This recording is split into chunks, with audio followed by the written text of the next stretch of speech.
but that's okay. My gym workout was phenomenal. Before I went home, I decided to stop over at my mother's house. I haven't seen my mother in 2 months. I know she's going to be very surprised to see me. I can't wait. What the? I couldn't believe what I was seeing. The first thing I noticed was this person's skin. What is going on? Uncomplicated, untreated skin? Who is this guy?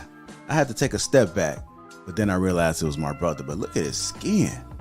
Have you guys ever seen anything like that? I had to take a closer look and figure out what was going on. Best believe I crept up on him. Peep this. I'm still looking at his skin, trying to figure out how did we get here. I could do nothing but shake my head. He could definitely use my help. I had to get to the bottom of this. He definitely needed some game about his skin. I'm just staring at it, like looking at it. Come on, bro. I knew what to do. I had to reach in my bag and get that Tiege Hanley. Uncomplicated skincare for men. Bro, this is why I'm excited to have Tiege Hanley as a sponsor of today's video. They have helped me start and maintain my skincare routine by making the entire process uncomplicated. Honestly, it's the best skincare system for guys like you and me. I recommend you start with their level 1 system, which comes with all the basics. A daily face wash to get rid of the dirt and the grime on your skin, a 2 times per week exfoliating scrub to get rid of the dead skin cells, an AM moisturizer with SPF 20 because you should always be protecting your skin from the sun, and a PM moisturizer to help your skin stay hydrated and healthy throughout the night. My brother was so excited. My favorite part about Tiege Hanley is that every box comes with an instruction card that tells you when to use each product, how much to use, and in what order. They really make the process of achieving and maintaining amazing skin easy. Shout out to Tiege Hanley. And because Tiege Hanley is sponsoring today's video, they're offering my viewers a great deal. Just click the first link in the description, and not only will you get Tiege Hanley for the best possible price, but they'll also give you a free gift with your first box. Click that link and get started today for just $30. Feel the Tiege. Let the Tiege force be with you.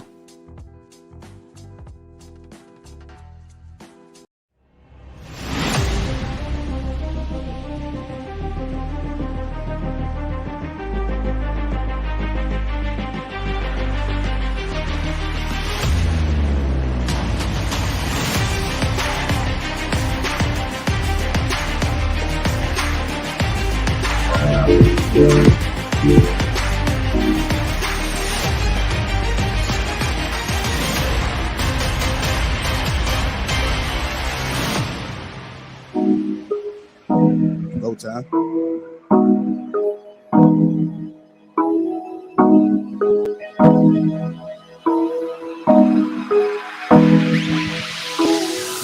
What's going on, family? Welcome to Lapeef Sundays on Lapeef Network. We're going to introduce the crew. We got Mistaken, Ink in the Basement, Nurse Key, Sierra, Fantasy Islander, Clark Jones, Bill, myself from Lapeef JR. Welcome to Lapeef Sundays. What's going on, family? I'll be on cam momentarily. Somehow my cam just went out, but I'll troubleshoot it secondly. How you guys doing? Doing good on this side. I'm doing good over here. Everybody's doing good? Yeah, Everybody looking nice on this Sunday. Go ahead. I'm sorry. Backsliding, girl. my man's leaving today, so my kids are extra like antsy about it. So they keep asking for him. So he keeps coming back and forth. So I might have to like click the camera off, but I'm here. Okay. You saying going like on a tour or something? Or just No, he's just going back home. He lives in Tennessee. Gotcha. I didn't know if it was any military thing. It was good to see you guys in attendance today. Him echo. Who was that? Is that you, Hank? Damn, why is it always me? I just want to make sure we correct this meet in between. It's good to see you guys on this Sunday. If you haven't already, make sure you like button. Also, make sure you subscribe to the channel. Shout out to the sponsor again, Tiege Hanley, Uncomplicated Skincare for Men. Get 30% off along with a free gift. That link is in the description. Shout out to all the green gang that's in the chat right now. Ed Hill, Ink in the Basement is in the chat, getting them ready this great show. Dale Matthews, salute to you guys. If you do want to become part of the Green Gang, make sure you guys click that link that's pinned to the top of the chat and go green. Let's go ahead and dive into our first topic. Is a clip. It's a little lengthy, 3 minutes, but that's why I put it in the beginning, just so we can go ahead and get it out the way. First topic of this morning for some folks, afternoon for others. How important is the connection in the relationship? Go ahead and play this clip. So earlier this year, I ended a relationship and cut off an engagement from a great man.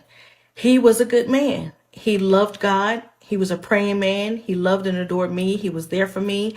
He was handsome. He was well educated. He didn't have any kids. He checked all the boxes. But there was still something missing.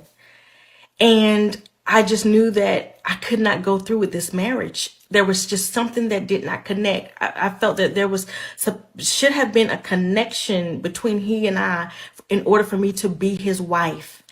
And so I cut off the engagement. And it was so difficult because he was a good man. It's easy when a person is not good. You can justify why you cut things off. But when a person is truly a good person, it's hard to explain. So I found myself trying to explain it to family and friends, and they were asking me a whole bunch of questions that, I could not say, exactly why, other than the fact that I just did not feel the connection. There was something that was not there that I needed to be there in order for this to be my husband. And so I stopped trying to explain it, and I just trusted my decision, and I went on. But then I got an epiphany, and it was just like, have you ever been shoe shopping and you saw a nice pair of shoes and it's like, ooh, I love the color. I love the style. The heel is the right size and it's a reasonable price. Like it's on sale and it's a good shoe. But then when you approach the shoe, you see that it's a size 6 and you need a size 7. Does it take away from the fact that the shoe is a good shoe? Does it take away from the fact that you're getting a great deal for the quality? Does it take away from the fact that the heel is still the right size? It doesn't matter. All of that still makes the shoe is still good. But if it's not your size, it's not the shoe for you. And so that is what I had to accept. Yes, he was a good man. But what that feeling was is that he was not a great fit for me. It didn't take away from who he was, but it was just confirmation that he was not a good fit for me. And that leads me to say that some of us are trying to force relationships when we know they don't fit. It doesn't mean that the person is not good. It doesn't mean that they are not good-hearted people. It just means that they're not a good fit for you. So free them up. Don't continue to settle for things that you know is going to cause discomfort in the future. Me purchasing a size 6 shoe when I wear a 7 is discomfort. Don't do it. I'm still troubleshooting this scam in between, but I ran across this morning. Quite interesting because most women say that they want a good man. This man that she described can have all the qualities that most women would say every man should possess. I'm going to start off with some of the ladies. Maybe you guys can shine a light into this connection. I'm not really sure when the connection should be established. Should it be in the beginning? And even if you are someone that believes in the connection, I'm just wondering if you maintain that connection throughout a relationship. What if that connection drops? I just need a little bit more insight on where this guy's going wrong. So I'm gonna go ahead and who wants to go first? Let me just ask for volunteers. I don't want to just call anybody. I want to get a lady in first, Cloud, because I think this I'd is love to go first. okay. Go ahead, Fanny Snyder. Okay, so I completely understand what she's saying. I know that the way that she worded it might not be how people would want you to word things, but I understand what she's saying. Sometimes there are very nice men that society would say, just be with that man. And you could just be with that man and you could live a very good, normal life and probably be fine. But if you have a choice between that man and a man that actually brings you that It's just a different energy. It makes you excited to be around them, makes you excited to be near them in their energy. On top of him being a good man, you're going to choose him over he's just a good man, he's good enough. Society says he's good enough every time. So I've experienced that. I've gone on dates with guys that are nice guys. I always choose the nice guy because I want a nice man. And they weren't all good fits. Some of them, they just didn't understand the way that I communicate. And it wasn't a good fit, even though he's still a nice guy. There's nothing wrong with this man. So I understand what she's saying. And now I have a man. We're happy. We're going to be married. So I think it's worth it to wait until you find somebody that's good and gives you that energy that you need. That energy that's going to make you stay married, going to make you still want to have sex with your man. That's all I'm saying. Oh, okay. So it's more of a physical thing, you think? He has all the qualities that every man should have. Is he just not? I got it. Okay. Go ahead, Cloud. Let me go ahead and throw you in the mix. For me, this is interesting because I feel like this is a perfect example of women being disingenuous. I think that the real issue is that women downplay often how much sexual attraction and physical attraction is like at the top of what they're using as a deciding factor, right? Women often say, "Oh, I don't care about looks. It's not about sex," but I found that that's not true. I think that what she was really saying, if we want to be honest, is that the nigga didn't get the pussy wet. I mean, that's really what she's saying. When they talk about connection, it's not really about connection. It's about, does he turn her on? And rather than admit for a lot of women to admit that that's what they're looking for a man that turns them on, they like to say, "Oh, I'm looking for a good man. I'm looking for this type of man." But when they get those qualities and it doesn't come with turning them on, all those qualities go out the window. But they'll take a man with none of those qualities that turns them on. So I just feel as though it's disingenuous. Women say that they like certain qualities because it makes them look better publicly. And like socially, it makes them not look like a hoe. It makes them look like, a higher quality woman. But the reality is, it's their pussy that they're deciding with. That's why they always say a woman knows if she wants to sleep with you within the first second of meeting you. Because if she meets you, y'all make that eye contact and that pussy jumps, it's up and it's stuck from there on. But if she doesn't feel that feeling down below, it's not happening no matter what you do. So that's what I think it boils down to. It's all primal. But if you were a man and you understood that he would have sex with her, he wouldn't marry her. Couldn't you understand the same thing for a woman? She would have sex with him, but she wouldn't want to be his wife if he's an idiot. He couldn't provide for himself. He couldn't provide for his kids. She wouldn't But I want don't him to believe be her that. husband. Okay, I think women desire to be with men that they're sexually attracted to. It has nothing to do with any of that other stuff. His finances, none of that. It has everything to do with, does she find him attractive? Period. That's it. To have both. Can I say something? Yeah, let's go ahead and get us here right now. So I'm gonna use her stupid analogy about the shoes. So what? Yeah, stupid analogy of shoes. So when someone doesn't have no pair of shoes and you give them any pair of shoes, they will value that pair of shoes just simply because they don't have anything else. So they learn how to appreciate what they have just because they don't have other options. But women have fallen into that comparing. Oh, of course, she's going to the mall and she has multiple options of shoes, right? And nowadays they have created these little things that can actually modify the way that the shoe fits you. The shoe might not be for you, but they still create other accessories that you can put with the shoes, or you can combine with the shoes so it fits perfectly for you. So it's kind of like tricking your mind that the shoe is for you, but in reality it's not. So that's why her analogy doesn't apply. At least to me, it doesn't. Now, I was actually watching a movie yesterday, very interesting, in case that you want to watch it. It's called The Lost Patient. And it talks about how bonding is really important for humans. Let's leave aside the sex and all this stuff. So there was an experiment for 6 kids, and they were just feeding the babies, not creating any bonding. All the babies died. So when you don't create a bonding with a human being, the human is going to be effed up. Simple as that. So let's put it that way. So connection, it is important. But the thing about connection, human connection, is a deep bond, and that's formed between people. And this is actually, when you create this connection, it's actually because you value that person. They feel seen and valued. So during an authentic human connection, you exchange energy. Now it has to be, it's mandatory that you're willing to give that energy. So I don't think she was intentional. She was not trying. She was just comparing, because it's like, what if her person is in Asia, for example? It's 8 billion people in this world, and you're telling me that your person is in the United States. Yes, there's plenty of people that can. It is plenty of people out there that are good can and mesh with you, even if you. So all of your boyfriends don't necessarily look alike, right?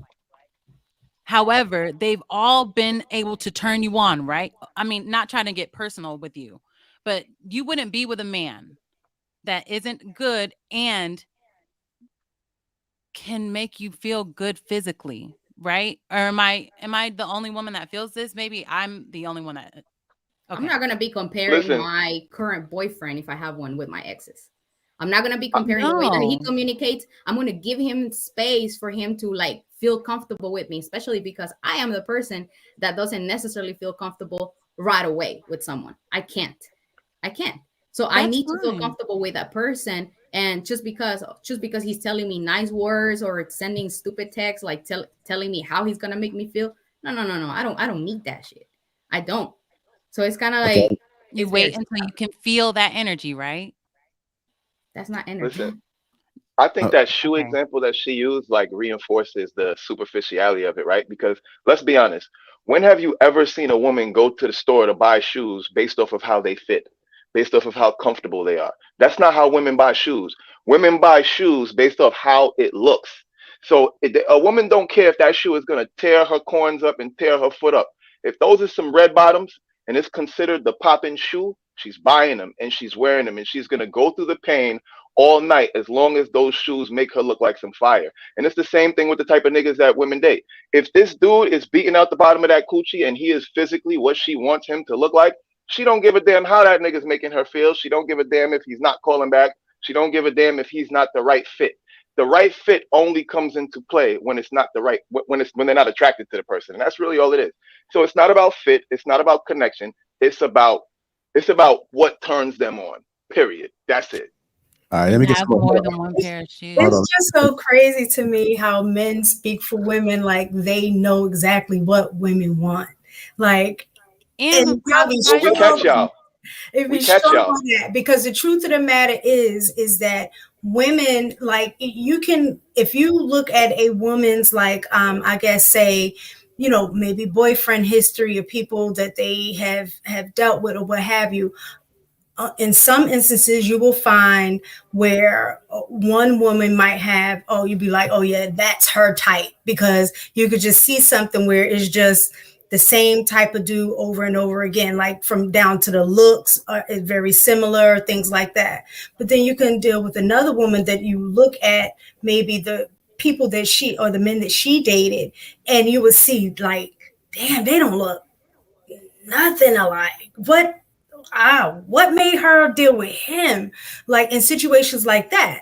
And so in those situations, it is more than a superficial thing, is a deeper connection that may be the thread throughout each one of those different dudes that may look like they don't have anything together. It's something deeper that just basically connected with that particular mate. It wasn't about his looks in this situation. It was like, dang, we connected on a deeper level, and you can physically see the differences, and you wonder, they like, she's all over the place, but it's not. It's about women. If women are emotional, then of course some of their decision making sometimes is going to include that aspect of who they are. So if it may be by the checklist, like this and that, and then that one thing, soul connection is what they might be looking for. And if it's that one thing that's missing for them, they're going to be like, that is very important for me to have. And if I don't have that soul connection with him, then I can't make it work. Like, they can be in a relationship, and like Fantasy Island Girl said, be in a relationship, and by regular people's standards, the relationship is well, but is always going to be that one thing in there that she's going to feel that she's missing. So that's why it's important to have that type of connection. I ain't talking about sex. You can get sex anywhere. So it's not about that. It's beyond that. All right, let me go ahead and get Nurse Key in there, Bell, and then we go to Hank. I agree. I don't feel like connection is contingent on just superficial things like sex and things like that, because you can have a connection with somebody and the sex can be mediocre, like, but you still have this intense connection with them. And I guess again, I think it just depends on where you are in your life and what you're looking for and what it is that you want out of that relationship. Like, if I'm looking for something deeper and you just don't have it to give to me, then it doesn't matter what qualities you have. It doesn't matter what characteristics you bring to the table. It doesn't matter if you just don't do it for me. Like, and I don't think I think that to say that women, we think with our vaginas is just, I don't know. I think that that's very vague. Like, no, we don't. Like she said, we're emotional beings. We're emotional creatures. So emotion. What does do it for me mean? You stimulate me in every way, in all ways. Notice you use the word stimulate first. What's wrong with that? Yeah, what's She's proving my point. She's proving my point. The first word she used to describe a man doing it for her is stimulation. Go ahead. Big brother, let her go. Proving my point too. So in this case, I agree with them because just in this Hold point, for the on, connection. hold on, y'all. She got to finish. She got to finish, y'all. All right, go ahead, Nurse Key. Sorry, my son is being a son. Please go. Okay, you can't say hi. They say hi. Everybody say hi. Sorry. Hi. When I say stimulate, I mean mentally. You get my mind going. How we talk to each other. How you talk to me. How you handle me. It's not just sexual. It's not that. You can have a relationship with somebody that gives you good sex and their conversation is done for. Like, I can't even have a deep enough conversation with you. Like, it's not just sex. It's not just how you look to me physically. It's not who I don't even know what you said about I heard what you said about the red bottoms, but the whole shoe analogy from the jump threw me off. So to me personally, I think connection is very important. If I can't connect with you, if we can't talk, if we can't relate, if we can't just be here with one another, it's not that for me. I'm not gonna marry you. I'm not gonna be your wife. I probably won't even date you. It won't be that. That's the point. That's the point. Did you hear that last part? And this is something I really wanted to say. I agree with you on that part. If you don't have connection with someone, and if you have it, you feel it from the very first moment. But if you don't have it, why do you continue dating? Yeah, why do you continue with the? You're wasting your time. I'm questioning her, not you, not everybody here, not all women. I'm saying if you don't have that connection, you don't need to get to the sex part to say we have connection or not. Yeah. And that's where I agree with you. Yes, we're emotional. Yes, connection is important, because I never said connection is not important. I question her stupid analogy. That's it.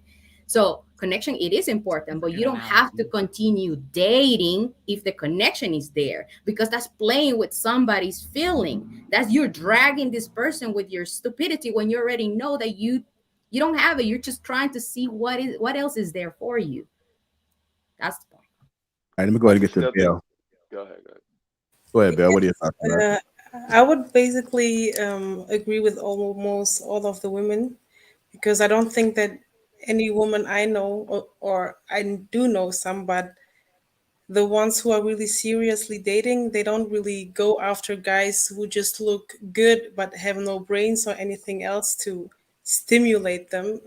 So I wouldn't even consider dating a man who is just good looking, but he doesn't do anything with my brain, So if I don't learn something from a guy, I wouldn't even be attracted to him. That's why I don't think a good looking man is the answer to like the heart of any woman. Like, maybe if somebody has self-esteem issues, she would just feel great about a good looking man approaching her, so she's more willing to accept him, even though he lacks a lot of other things. But I would really disagree with what Cloud just said, that women only like men for their physical. Of course, you want to be attracted to the man you're dating. Like, I wouldn't, because that sex is very important for men. So if I'm not attracted to you in any way, I wouldn't even be able to give you what you need. So why would I even do that? So that's why I don't really agree with what you said. But Can I you reply can to be that? attracted to somebody because of what he gives you, because of the way he makes you feel. That's something that really attracts you to a man. But if he's good looking and he really makes you feel small, I don't think I would even be attracted to him. So he would start to look very ugly very fast. So And can I just say one more thing? I also think that it's very difficult for men to understand. Like somebody was just telling me about this today, and I can't remember where they said that they heard it. It was some I guess I don't know. But anyway, they were saying that it's very difficult for men to understand that when women are talking about the connection, is because if you've never experienced it, you have no idea what that means. So sometimes I think it's a level of experience that comes along with that for you to truly understand when somebody is talking about, talking about when you're talking about connection. Your connection for you as a man may be different, or it could be, I'm not necessarily looking for that per se. If she meets these things on a checklist, then that's all I'm going by. I'm good on that. I don't need that deeper level. Whereas for a woman, that might be important. So I personally agree with the fact that if it's something that you've never experienced, it's very difficult for you to understand when somebody's speaking from that perspective. I just want to apply to that. I just want to apply that real quick, because when I'm talking about attraction and women are choosing based on attraction, I'm not only talking about physical. I'm just talking about the things that translate to an attraction. And I feel as though women use connection and attraction interchangeably. But I think we can demonstrate that it's not about connection, because I think that most women would argue that they have a good connection with their male best friend or with a guy who's in the friend zone. You probably talk to that dude 3-4 hours on the phone a night. You know what I mean? You probably like the same restaurants as him. Y'all probably laugh at the same jokes. A guy can have all of those things and have a great connection with you.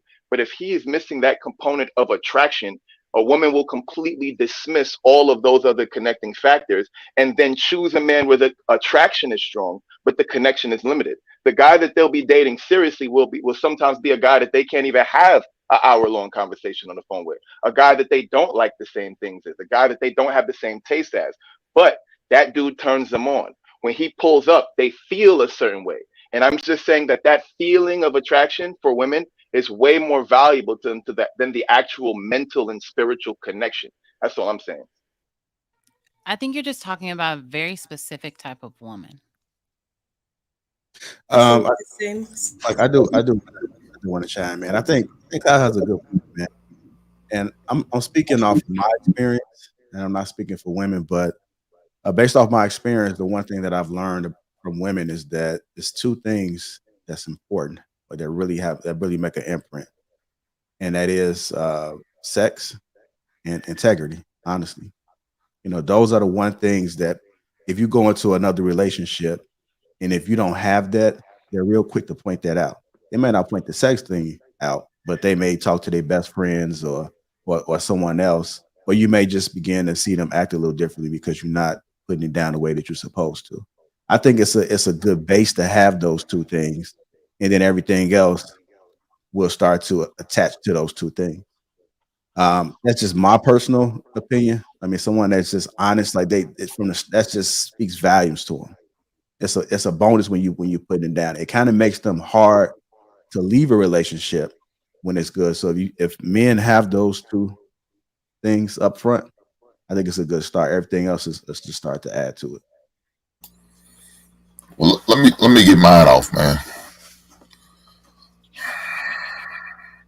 I told you multiple goddamn times, these women don't give a shit about you. Huh? They don't give a fuck about your black ass. Man, I don't know when you're gonna get it through your thick goddamn ass head.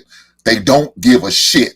Fuck your feelings. Fuck how you feel. Fuck what you bring to the table. Fuck your money. Fuck everything. They don't give a damn about you. JR, you did this bullshit on purpose.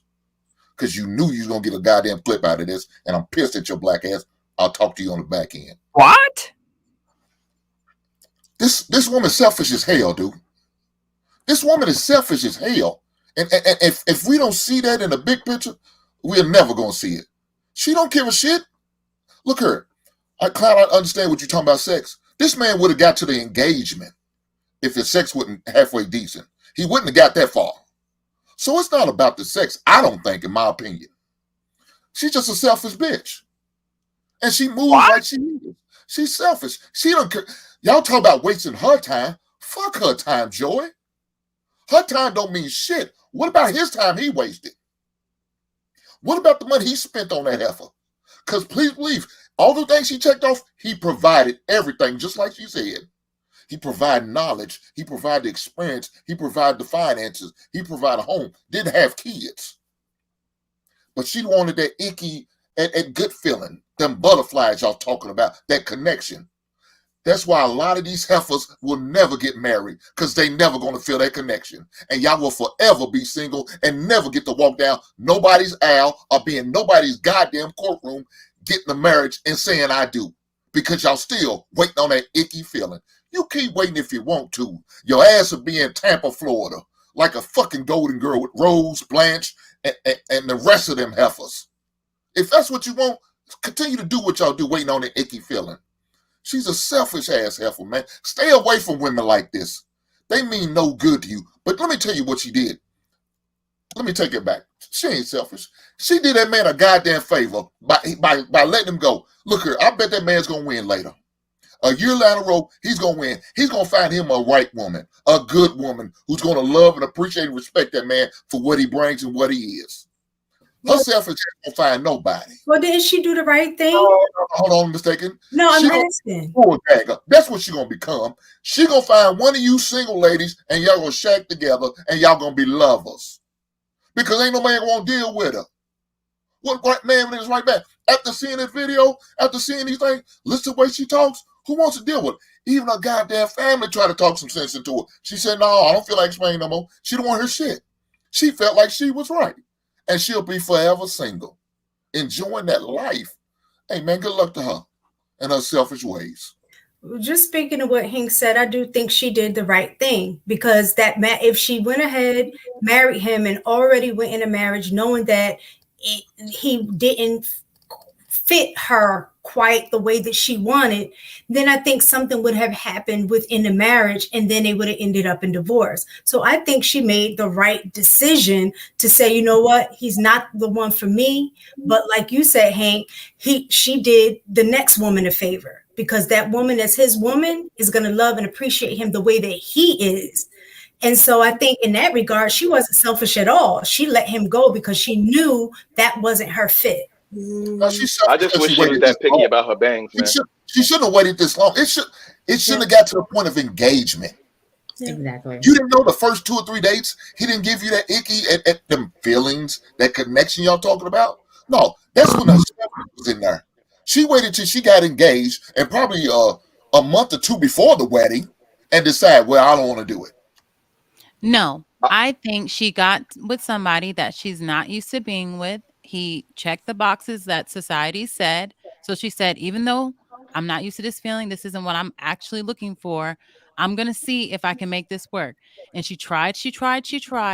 And then she got to before the wedding. She was like, if I marry this man, I'm going to be married to him, telling God and my family and everybody that we love that I'm going to be with this man for life. And I can't do this. And I think that is her being honest with herself, even though it's not the perfect timing for a man. If she was honest, she would have being never honest with engaged. herself, and she didn't take his last name. She didn't marry this man. Honest, she would have never took his engagement.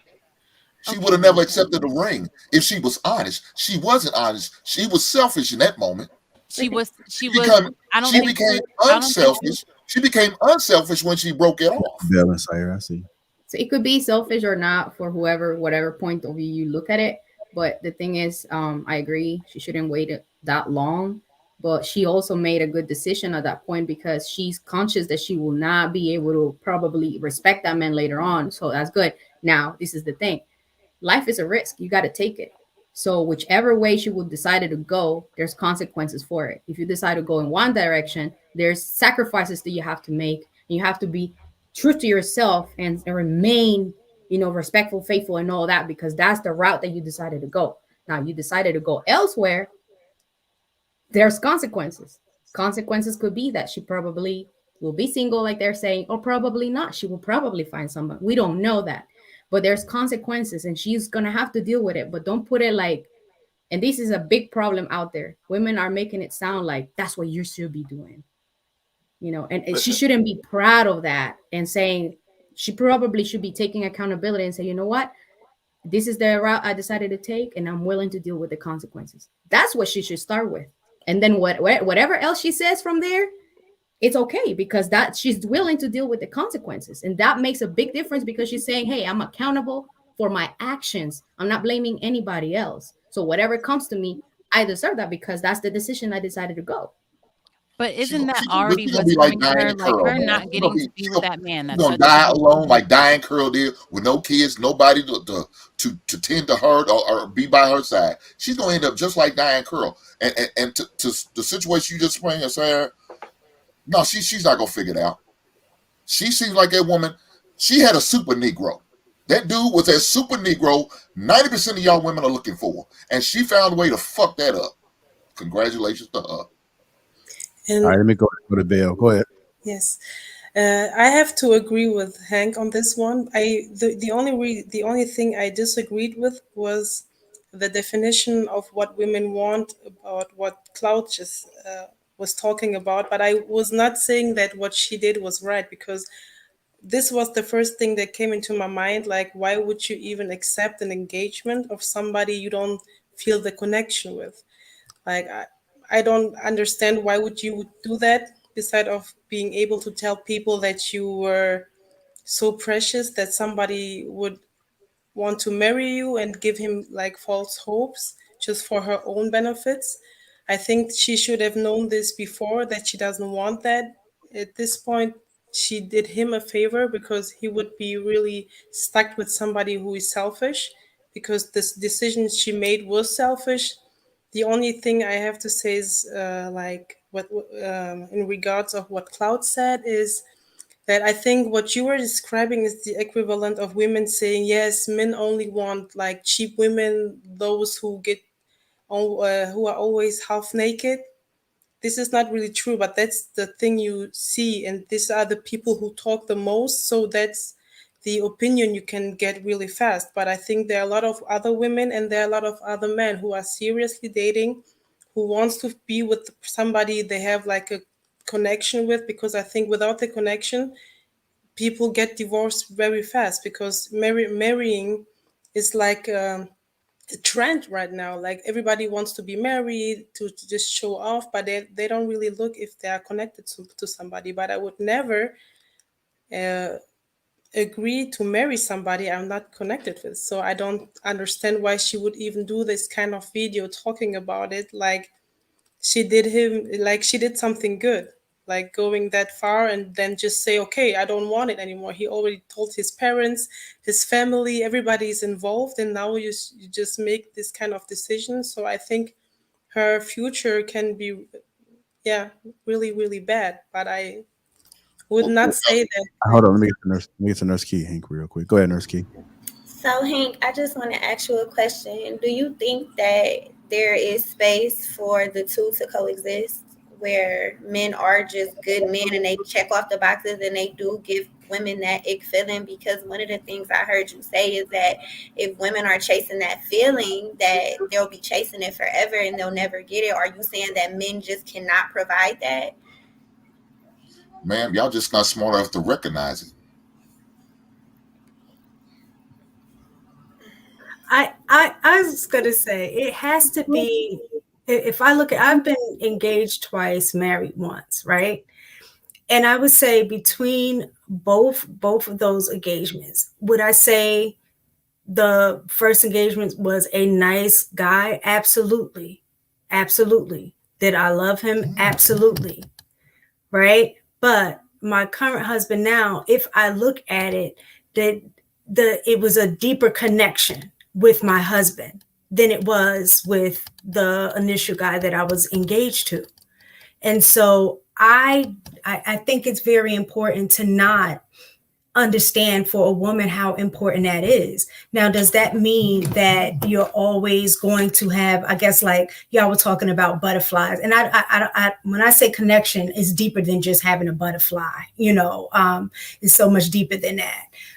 But it is that deeper connection that help you get through those times when you have your ebbs and your flows in your marriage. And so it's that deeper connection that's going to keep you in the marriage. And that's why it's important, like when women say, I have to have that connection, because there are going to be times that you're not going to like your partner. You know what I'm saying? But if you have that deeper connection, you understand the bigger picture and understand that this right here might be just a fleeting moment, but you can lend yourself to the deeper connection to keep that thing going. So as a man, trust me, you would want the woman to have the deeper connection.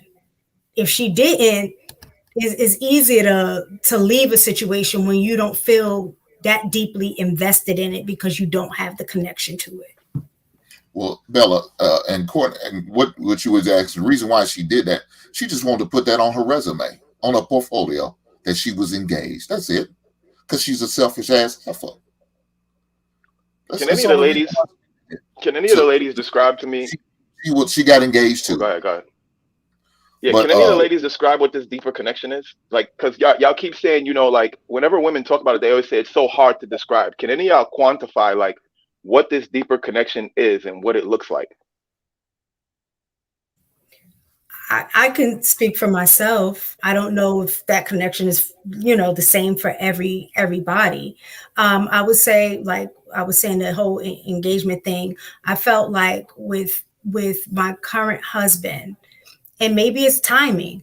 I would say with my current husband, I guess I ended up getting a deeper understanding of who I was.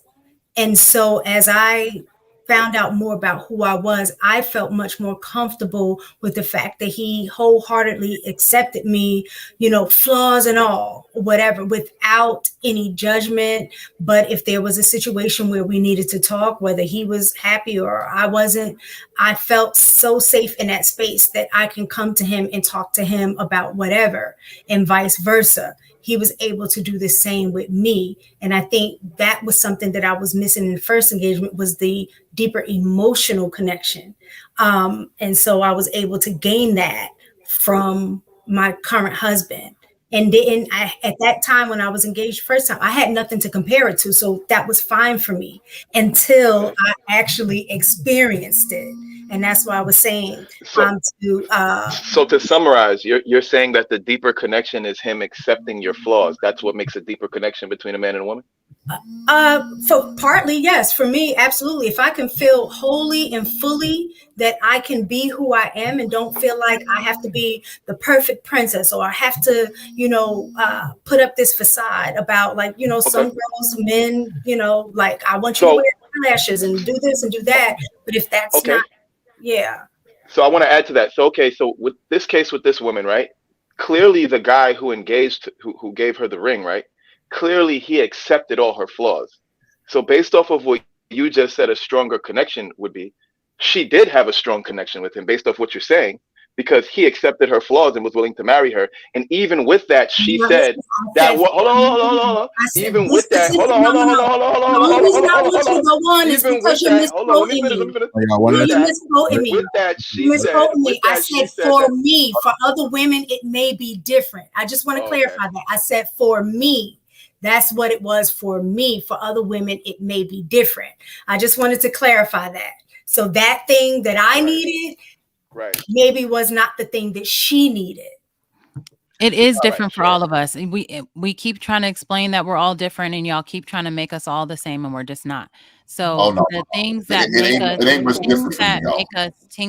things that make me tingle are deeper connections. If you can't understand my quirks, if you can't understand our conversation, we can't have deep conversation. If we can't really connect, if we can't talk about more than what's happening on IG, or if we can't go deeper, if we can't go everywhere, I'm not going to get that tingle with you. And that's why when you look at some women and they're dating looks so strange. Like, oh, her last man looks nothing like this. Her other man did this type of job. He looks nothing like this.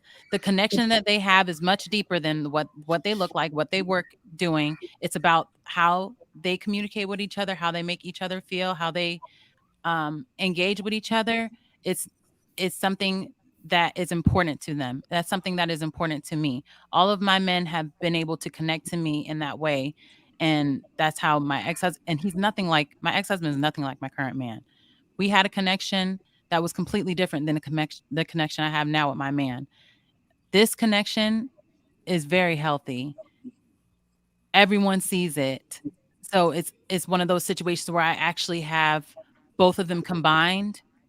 And I know that everyone isn't going to wait for that, but I'm very blessed and I'm very thankful that I have both of them combined. I have that physical connection. I have that mental connection. I have that everyone can feel the energy that we have with each other connection. My kids adore him. So it's like, I have everything in this person, but I wasn't necessarily expecting that to happen. I'm gonna just speak to the man real quick. And I hear what the ladies are saying, but I do think it's important for men to understand that sometimes that one thing can trump everything. So you do want to make sure that you're on your A game as far as making sure you physically look good, making sure that you mentally do stimulate her. I just think you just got to check all the boxes. You should be in that mindset that I'm gonna check all the boxes. I think Nurse Key made a good point as far as about timing, because if you just around here messing around, you're not really caring about a connection. But at some point in time, once you're ready to settle down for men and women, then that connection may play a role later within the relationship. But what I can say, and just speaking from experience, everybody's experience is different, is that let's say you are married or you in a long-term relationship and you do physically stimulate her. If you are able to achieve both of them, it's gonna be a better experience. It's gonna be a better experience as far as that she's not gonna be checking for anyone because you physically meeting that standard and you mentally meeting that standard. So as men, and this is only somebody that you're really looking long term, it's important to be able to check as many boxes as you can. And you don't have to like make a conscious effort of, because if you are that guy that you say you are, and you navigating life the way you're supposed to do, she's gonna gravitate to it. But just kind of keep that in mind, because sometimes I think we don't really pay attention to how important that mental connection can be, and it's gonna be a blessing in the bedroom. So exactly, JR. Exactly. Stop all your goddamn caping and shit. Look here. What about these young women act like men don't make a damn bit of sacrifice? Like we don't miss out on some shit. We do, but we got to accept y'all shit, y'all shortcomings and y'all bullshit. But see, y'all definitely don't want shit ours. If I only come with 6 inches of dick and you want 8, oh, I'm coming up short. I'm coming up short. You gonna just leave me at the altar. God damn it. But your ass ain't squirting all over my goddamn chin when I need you to. You ain't giving me on the regular my 4+ a week sexapade I'm looking for. You're not doing that because you only want to do it for 2 days a week. Or maybe just on birthdays are y'all using it as weapons. But we gotta accept that bullshit. Don't accept that bullshit. Leave their ass where they at. That's just selfish. There's some men out here doing it to deal with this shit. You're gonna leave them at the table. You said that. You know you ain't accepting. I'll leave my half of the rest. I 1,000% agree with Hank, man. I don't think no man should tolerate something that he don't want in his house. That's why you got to make sure your house is in order. So like whatever comes inside your house, you just got to make sure it's fine-tuned the way you want it to be. This is just something that I'm additionally speaking on if you so choose to. You don't have to do it. You ain't got to take my advice. You don't have to see if it works. But the one thing that I can suggest is just test it, man. Just test and see if it works, if it's better for you. If it's getting a little bit wetter, then I might be on to something. It don't hurt to test. A lot of people get information and they just be so easy to discredit it. And it's like, just try it. I mean, just try it. It ain't gonna hurt to try to see if you can stimulate the mind along with doing everything else you're doing. It's not gonna make you less of a man. It's not gonna make you soft. And again, this is somebody that you long term with. Like you could be in a marriage right now that's going left, and you don't even realize why it's going left because you probably ain't mentally stimulating her mind. You know, like you you appeared to be in the beginning of the relationship a high intellect, but then as they got on YouTube and they started hearing these folks speak, it's like, damn, you're not as smart as I thought you were. So you have to kind of keep in mind that if you're not growing, that's why grow in every department you can. Anything that you can change, you can improve in your life, then that's something that you want to be doing. You know, you can never be too fit. You can never have too much information. You know, you can never this is me speaking. It's just things that I learned. So what I try to focus on is how people minds are wired. I've learned on YouTube that a lot of people got small minds. You'd be surprised how these people gravitate to things. It's just like because they can't think outside the box. I'm always thinking outside the box. I'm a creator, and that's when I came to this platform. That's what I said. I just like to create. I like to put things together. But that's just me talking. As Ricky say, what I know. I'm just a guy on YouTube. But you get the mind, you keep the behind. You but get the mind, you know something. Keep the behind. Put it on a shirt. JR, you know something? The same women, the same man these women be talking about that red pill. My man could either go one or two ways. He could create a monster, and he's gonna start going out here dogging these women, doing these women wrong, lying, cheating them, and just being out there. Or he could go just the opposite way, and like I said, that a lucky woman's gonna get blessed with that man. Ladies, y'all better be careful how y'all treat some of these dudes and how y'all respond to them. That's gonna create them same beasts. Them same beasts y'all can't stand. Y'all create them. So what y'all don't understand is that when you build relationships, it happens even outside of women. I mean, think about how you network. It's kind of like the same formula. You know, I mean, people don't. That's why when you approach situation, it's like, how can you get the max in your network? And you got to give a little bit. It's happening every day. Like, you'll be surprised how many times people like search for how to manipulate people. You know, how to win people over.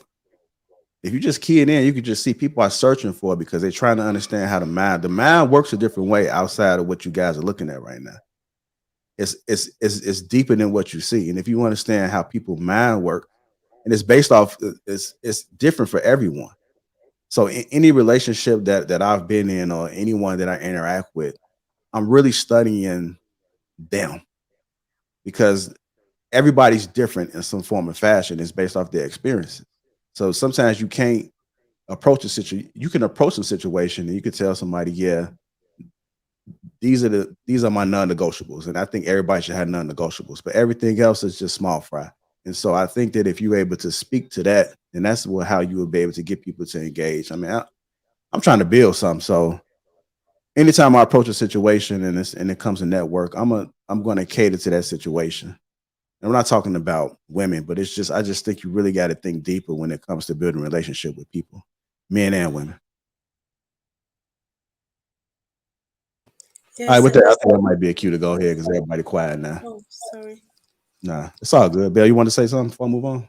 Yes, I just wanted to say that a lot of people forget that connection is a two-way street. So it's not about a woman feeling a connection to a man. I would advise a man to have the same connection with the woman he wants to be with, because if a woman is not connected to you, even though she looks good at the beginning, once she feels like, okay, it's all said and done, she won't be so eager to do her best to stay the way you want her to be, because she's just with you because in theory it looks good, but she's not really connected to the relationship between you guys. So I would say that it's very important for both parties to know that you have to feel this deeper connection to your partner in order for you to be able to build this relationship. So yeah, and I'm gonna just end it on this one too. It works both ways. We're only talking about men. We're only talking about women connected to men, but I think I said that right. It works the other way too. Like, women need to worry about having that connection with that man, because if you really think about it, like, as humans, like, we love attraction. Like, everybody be sitting here lying if they say that if they're not if they with their significant other, if they haven't checked somebody else out, if they haven't looked like, that's just how the minds work. So you can't be too insecure because we are attracted to people. Doesn't necessarily mean that you're going to cheat, but the reality of it is if you sit in that movie theater and you seeing somebody that you highly like, it might make you a little bit more. Some people get wetter than others. Some people get wet off the little smallest things. Same thing with men. You'd be a man to be sitting here lying and tell you if you see a certain woman or something y'all at the beach, y'all in Miami, like, God damn. I've said on the phone before. I've been on the phone and had my Bluetooth in my ear, and I said, God damn, it's a lot of who's up in here. It just slipped out. But I don't think it's nothing wrong with it. I just think that's why I say you have to be your best self, because you want the person to be constantly attracted to you. And that goes both ways. That's why women have to stay up to par. Don't slip. You know, if you see your man is not engaging with you the way that he was in the beginning, it's probably a problem with you. So you're gonna have to figure out how to reel your man back in, because if you leave it that way too long, that's how everybody separate. So this information only matters if you want to stay connected to that person. But let's be honest with ourselves. I mean, it's competition out here. It's always a competition out here. So Jay, are you talking about competing again? I'm not saying this. I'm not saying it all depends on where that person is at, though, man. That's all I'm saying. Yeah. You're always competing. Yeah. I mean, can you imagine? Can you flip the coin if you said, like, whoever is married here as a woman, that you are not the perfect person in bed for him, but he still marry you. But a man is not going to say that, but he's still with you. And he made all the sacrifices and he had to do all those things. So it's the same thing the other way around. So it doesn't feel that good when you put it on the other way, on the other side of the coin. Can you imagine? A man is not going to say that. Perfect. It doesn't have to be perfect. It doesn't. But it has to be there. You can't make something there that's not there. Is all I'm saying. That connection will make you want to try to be the best. That's bullshit we talk about right here. I'm saying that connection. If you have that right connection, you're going to be willing to try to do and be and do whatever you can for that person. But it's only going to take that person to be able to do it. Like I ain't gonna even get into that, but just stuff that I wasn't privy to or aware when I met my husband. But because he had my mind, I was more open to different things that he was teaching me. And I don't mean just like a sexual aspect. I mean, just in general, just being open to learning about new things, because it was just a connection. It was something that was just innately that he had in him that connected to me in a way that made me want to change and be different and do different for him. And that's the connection that you want to have with a woman. Because if you don't have that, she's not going to be willing to make those adjustments. She just isn't. Mistaken understands me. We on the same page, Mistaken. Mm-hmm. I don't know. I'm not against you. I'm just like more. I kind of always try to like question myself, and this is the reason why. I had a really good connection with someone I was dating a few years ago, and I think, wow, like I have never connected with another man the way that I did with him, and that was my mentality. That was the idea that I had. But then when I started breaking down, like from the beginning, he said, "I don't want nothing serious."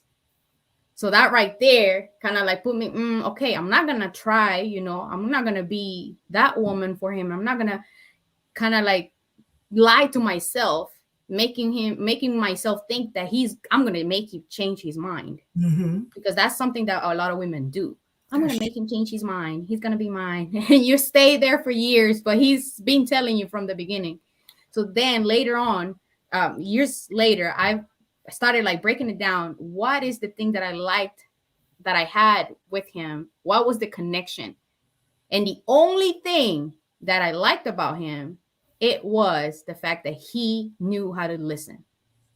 Mm-hmm. He listened to me. It doesn't matter if it was just talking, and sometimes it would be like, you're not listening. Yes, you said this and this and that. He had that.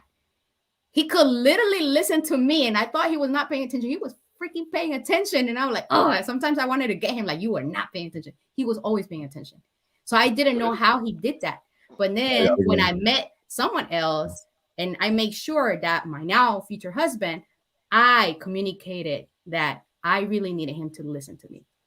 We got to move on. I want you to listen to me, like, you know, like all the, if you don't have the time right now and you're busy, let me know that you're busy and that you're going to talk to me later, because I am very mindful and I know what time means. But I have to make sure that to be heard is something that I care so much. I don't care about the money. I don't care about the dates. I don't care where you take me. Listen to me. We can be in a park, but if you're listening to me, if you're actually hearing my opinion, don't agree with me, just listen. That means a lot to me. Can I just say one that thing, was a game changer. I just want to say one thing. She just proved my point in what I was saying. For her, that connection is going to be that man making her feel heard. Whereas I said, for me, my connection is making me feel like I'm wholly acceptable. And for somebody else, any of these other women, it may be something different. So that's why I was telling you, Big Clout. That's why I said for me. You got two women that just said that. Hold on, we got to move on. I find that interesting. Let me just reply to her real quick. I find that interesting because both of you, when you mention connection, none of you mentioned things that go two ways as far as a connection. You both mentioned things that you received from the man, which is I receive him listening to me and I receive him accepting me. So again, that those are things that are attractive to y'all because they benefit you, but that has nothing to do with connection. It's just all about what you can gain. But go on. But the question was specifically towards us. That's what I'm saying. The question was specifically, what is it about that man that makes you have a connection? But so that's not connection. That's attraction. That's what you're attracted to about him. That's not a connection because a connection goes two ways. A connection goes two ways. But you guys, we have to move on. They are trying to move on. And that proves my point that attraction is above connection. That proves my point. I understand, Cloud. You're right. I understand. Shout out to the one-way street women. I had no idea that this would go this. I thought this might have been like a quick topic, but you guys gave some great perspectives. The sad reality of it is that some people only stay because they don't have no option. So, they had options, they probably would bounce, but some people just ain't at their best. All right, let's go ahead and get to these super chats real quick. Marcus Evans, $5 says, "What up, everyone? Y'all got Fantasy Girl on a Sunday. Let's see how this goes." Got some fans out there. Marcus Evans, $5 says, "Mistaken. Women have been speaking for men for 30. What are you talking about?" Big and 11, $10 says, "Amazing how Taken said men always trying to tell what a woman wants, but you constantly trying to tell us what we want. Why? Is it possible what I want isn't what you are? What up, Pink?" Say you got some fans too. Don Blackwell, $5 says, "Kevin Samuels described the connection as nigga juice." Marcus Evans, $5 says, "I'm starting to believe that most women love being in the Matrix. It all makes sense now. All because of women's feelings." Chike Alo LLC, what's going on, brother? Appreciate you. $4.99. Also, member says, "There's nothing like right connection. If you are not willing to sacrifice, grow, and build with a man, forget it. Don't waste your time." Just want to say thank you for the people that have donated to the platform. Marcus Evans again, $2 says, "Thanks for pointing that out, Clout Jones." Clout Jones got some fans. Everybody got fans, man. Everybody love you, man. We definitely appreciate all perspectives. If I highlight a comment, don't take it personal, man. They're just watching, so let's just be thankful that they're watching and that they're engaging. Everybody is entitled to their own perspectives. I will try to eliminate any disrespectful comments, but we'll go ahead. Put it up there. Shout out to the sponsor, Teach Hanley, uncomplicated skincare for men, 30% off along with a free gift. Make sure you guys go ahead and click that link and get your free gift along with your 30% off. Next topic. Hit that like button, family. Also, make sure you subscribe to the channel and go ahead and share. We still got a few more topics to get through. How y'all feeling, family? Y'all good? All right. It seems like Sierra and Belle was freezing up. I put in the back chat. Some of you guys may not have seen it, but is it just me? Because sometimes StreamYard does do that. Were you guys seeing them freeze periodically during their points? It was like a little low off, but their words, I could hear everything they were saying. Okay, gotcha. All right, well, we'll go ahead and keep it moving. I'll make sure I keep monitoring that. Our next topic of this early afternoon, I think specific folks still might be morning. When you don't communicate, the devil narrates. When you don't communicate, the devil narrates. Let me go ahead and play this clip. Communication. Here we go. My fault. I thought I had it queued up. Struggle streaming, as TLA would say.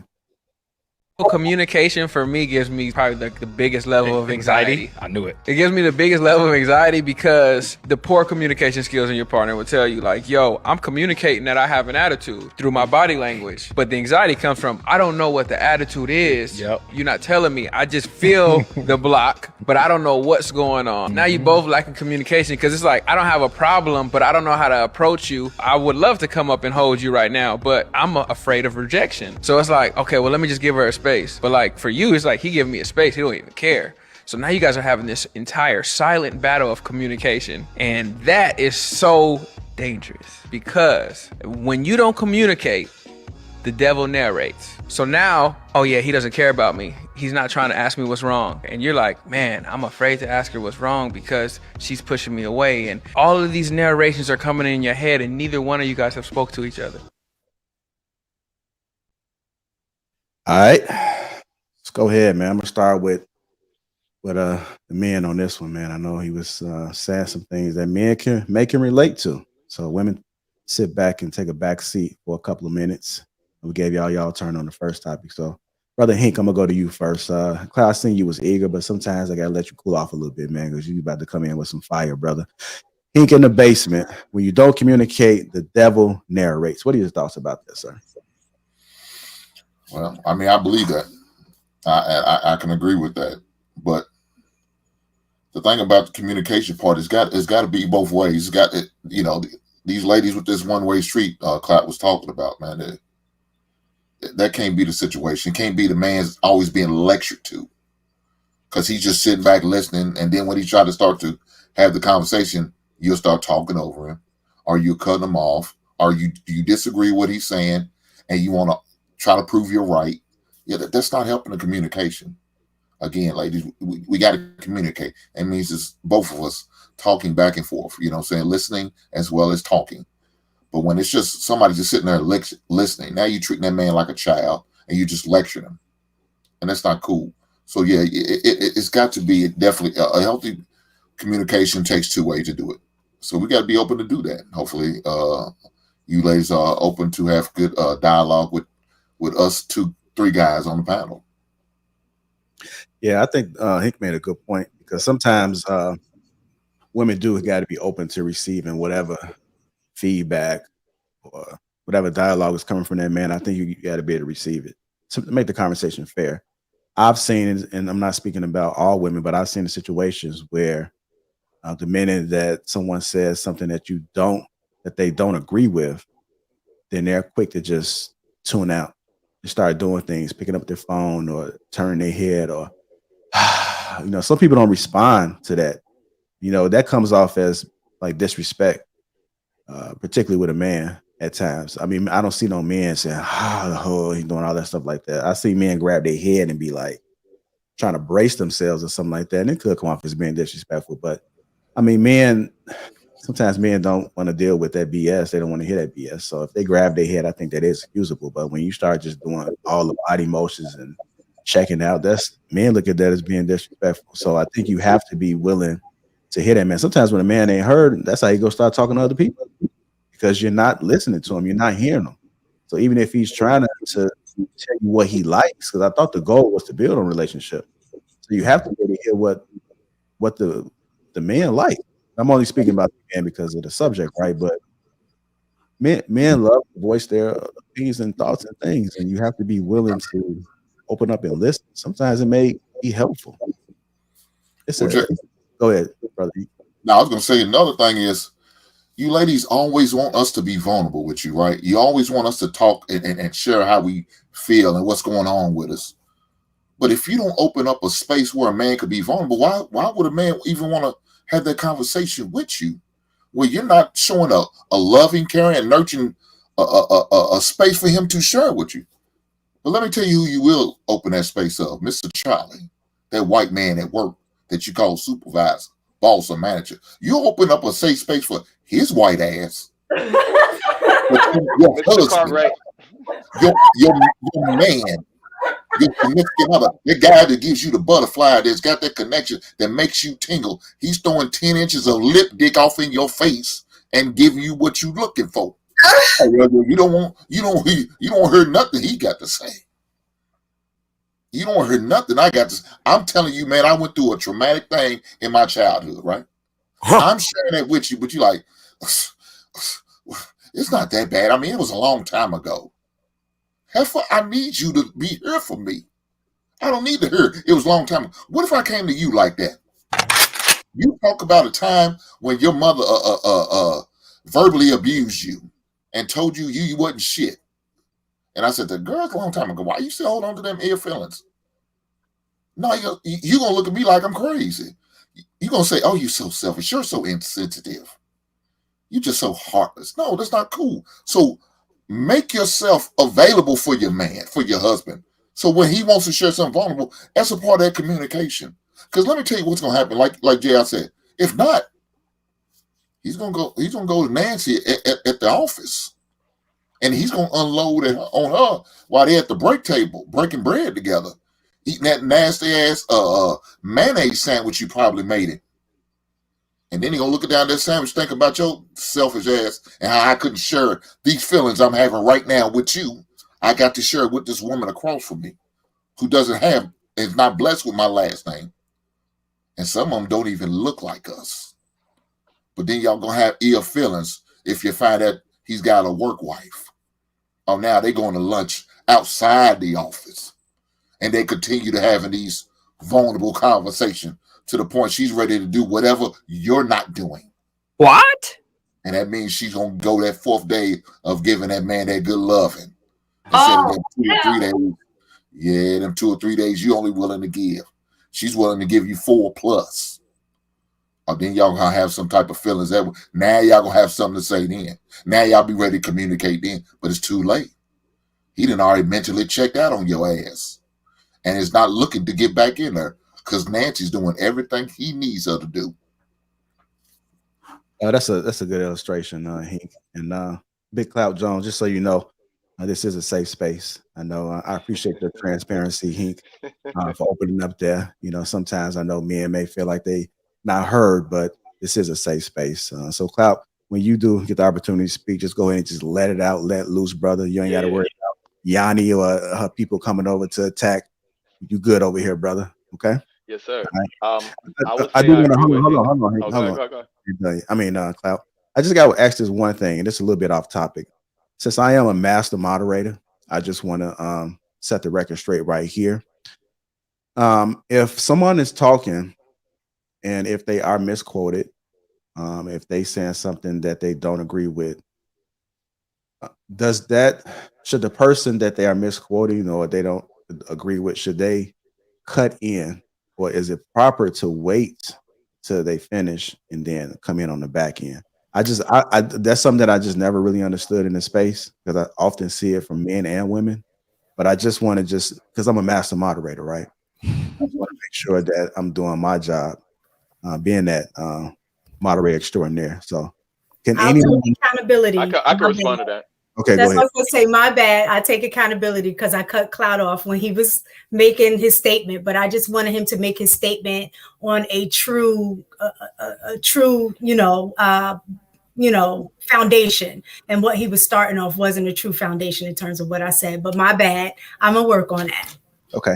So I didn't even take that a type of way, because I understand that, like, if someone thinks that you're starting on the wrong premise, it's like very hard not to resist that urge to like interject a little bit to correct the premise, because the premise of what you're framing your argument on is everything. If I'm basing my argument on something that's not true, then sometimes you need someone to hop in before you listen to someone for 5 minutes, make an argument about something that we wasn't even talking about. So I didn't even take that no type of way. I think it's like give or take. It really depends on the context of the conversation. And it depends on the person. Some people, they want you to let them continue their wrong narrative because they want to push that out. And you're stopping them from pushing out the message they're trying to push. So they're going to push that shit, even if it's not based off of what you were saying. If it's not even if it's the wrong narrative, they're going to push it on purpose. So it is proper for you to wait. But if they know they are absolutely misquoting you, most people will give you grace, like Big Clout just said, so they can make sure that they are not misunderstanding you. But you can tell when they're coming at it from a disingenuous place, because they won't let you correct what they're saying about you. They'll push that narrative, and then afterwards, when you wait and you explain it to them, they'll still say, "Nope, what I said was right." The end. So you Okay. can always tell. So I was looking at the chat a little bit, and I see some people said that they kind of like the little spiciness a little bit. So I don't know, man. It kind of caught in between because as a master moderator, as I described earlier, sometimes you allow for the dialogue to kind of go back and forth a little bit. The only thing that I don't like is when you start getting 3 or 4 people in there. Then I think that's when these little bit like 3-watt speakers starting to crack. Unless you're rich or something like that, and y'all got like 5.1 and 6.4 surround sound. It's not me, but speaking to those that do it, maybe it might be a little bit pleasurable on that end. But I'm just trying to get a balance as I master a little bit more. So I didn't mean to just start for the show. So my apologies again. Big Cloud, this is a safe space. I yield my mic. Okay, so I would definitely agree with what Hink was saying, and I definitely agree with that when you don't communicate, the devil narrates. But I do think that communication is like one aspect of it, and I think that you got to couple that with like comprehension. You have to couple that with like acknowledgement, because you can communicate with someone and y'all could be communicating back and forth as much as you want, but if that person does not comprehend what you said and they can't acknowledge it and like essentially like say it back to you, you're gonna have a lot of difficulty really connecting, and those words aren't gonna mean anything. We're talking about connection again. Okay. Yeah. Y'all see how I do that? I'm a master creator too. I kind of like put the topics in together. Man. I give myself my own flowers. Go ahead, Big Cloud. Yeah. That's all I was saying. I was saying like comprehension is extremely important. Acknowledgement is extremely important. If you're communicating with someone and they say something to you, if you can't like take in what they've said, whirl it around in your mind, understand it, and be able to say, oh, so you're saying this. Okay, I can acknowledge that you said that. Oh, so you feel like this. I feel like without that component of comprehension and acknowledgement, it's just words bouncing off each other. It's just me communicating with you, you communicating with me, but no one's receiving any of the communication. All right, I got it. Ladies, the men have expressed themselves. Please don't poison the space right now. It's open right now. The men are being vulnerable on the panel. You guys are hearing it. We're just curious if you're going to receive it. So let's start right now. Which one of the ladies would like to go first? I didn't hear any. Oh, go ahead. You didn't hear anything? What? I didn't hear anything that I disagree with the whole time. All of you were speaking. I was like, okay. I was waiting, and I didn't hear anything. So yeah, I agree with everything y'all are saying, and it's a two-way street. And the way that you communicate is important because you want to be understood. So I agree with everything y'all are saying. You got to be careful, Fantasy. They might call you a pick-me. Let's go ahead and continue. Who's next? Yes, I would also. I would also agree because I myself had to learn to just ask my current partner if there was something I didn't really understand before I let my confirmation bias just jump in and misunderstand him. So I would also agree that communication is very, very important, and it's also important, like the guy said, to also listen as a woman, because many times women, they are just used to men not talking so much, so they think that it's okay for them to just talk, and once the guy wants to say something, they think it's okay to just jump in because I'm a woman and I'm emotional, so it's okay for me to do that. And they don't really realize that doing that many times won't even allow him to come forward to you when he has something he wants to talk to you. So even this is something I think should be communicated. Yeah. Yeah, and I just want to add before we get to the rest of the ladies is that men got to speak up and say what you want too. If you see something that you don't like, you can either set it in the beginning, but if you notice something that you don't like that's happening, you got to speak up on it. You got to be able to set that boundary. Otherwise, they may not never know. So you shutting down without addressing the situation is equal as to it being your fault at that point. So speak up. Let them know what you want. Let them know how you like it. I like my eggs cooked this way. I don't like when you snore, so put that little thing up your nose. Just speak up on it, man. You'd be surprised. That was a little joke, but y'all was supposed to laugh, but I guess y'all didn't get it. I mean, it's valid. People don't like when someone else snores. Okay. You're a light sleeper. I mean, it's valid. But the thing is, some people don't know. Like, when I'm sleeping, it's a deep sleep. I don't know. And I didn't know I snored until my man told me that I snored. And I was so embarrassed. I was like, "Oh my God, I snore?" Like, he was like, "You can't be Well, if perfect you, I all mean, the there's time." And I was like, I was really embarrassed. But if nobody tells you, you do not know. So it's benefits to both parties for you to be honest with somebody and tell them the things that they don't see in themselves, because I think it's sometimes when, you genuinely don't know. I think it's when you have a masculine snore. You got to have a feminine snore. So if you all that is, I think you kind of do a double take, like shit, but Or speak when you're sleeping. well, shit, or just letting loose. Go ahead. We're getting off the task. Go ahead, Nurse Key, Sarah. I wanted to say that. Oh, sorry. Go ahead. So I agree. I like the video. I like how it was executed. I definitely agree with Cloud about comprehension and how it's very important to have that aspect in communication. Because a lot of times, a lot of people are listening to respond and not listening to really receive what you're saying. And then when it comes to Hink, like when you were saying how women don't really provide a space for men to be vulnerable. And then I like to speak from my own experience because it's not always universal across the board. I am a very nurturing person. I'm loving, caring, all of these things that I can say and probably won't believe unless you had to, you know what I'm saying, unless you experience me yourself. But imagine having that woman who does create that space, but you're so masculine that you think vulnerability makes you weak. And so you are stuck in your ways to where you don't want to talk about your childhood or what happened to you as a teenager or what made you so hard. And now you're putting up this shell and making it hard for me to get through to you. So now that puts a disconnect in the communication. Don't roll your eyes. And don't roll them again. But with that said, I think that all of those things, everything that everybody said as a collective is very important when it comes to communicating, because then you have people who, if you don't say nothing, I'll come up with my own narrative. And you don't know where they are mentally and what type of, devils attack their mind when they're triggered by certain things. Like in my last relationship, when my man didn't talk to me, or he feel like, or scratch that, whatever. I want to go to the whole Nancy thing. When you said that she wasn't talking to you, so now you got your work wife, but that's a choice.